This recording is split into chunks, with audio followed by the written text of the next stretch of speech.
মই শ্ৰী অতুল বৰাই ঈশ্বৰৰ শপত লওঁ যে বিধিৰ দ্বাৰা স্থাপিত ভাৰতৰ সংবিধানৰ প্ৰতি মই প্ৰকৃত বিশ্বাস আৰু আনুগত্য পোষণ কৰিম। মই ভাৰতৰ সাৰ্বভৌমত্ব আৰু অখণ্ডতা অক্ষুণ্ণ ৰাখিম।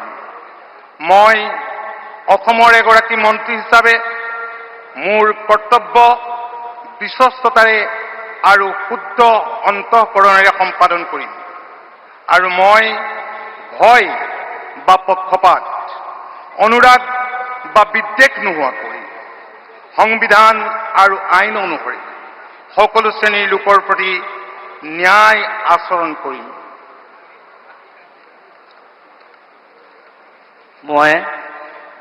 মই শ্ৰী অতুল বৰাই ঈশ্বৰৰ নামত শপত লওঁ যে অসমৰ এগৰাকী মন্ত্ৰী হিচাপে মোৰ কৰ্তব্যৰ যথাযথ সম্পাদনৰ বাবে আৱশ্যক হোৱাৰ বাহিৰে মই এনে বিষয় যি অসমৰ এগৰাকী মন্ত্ৰী হিচাপে মোৰ বিবেচনাৰ বাবে অনা হ'ব বা মোৰ জ্ঞাত হ'ব তেনে বিষয় মই কোনো ব্যক্তি বা ব্যক্তিসমূহৰ ওচৰত প্ৰত্যক্ষ বা পৰোক্ষভাৱে অৱগত বা প্ৰকাশ নকৰিম।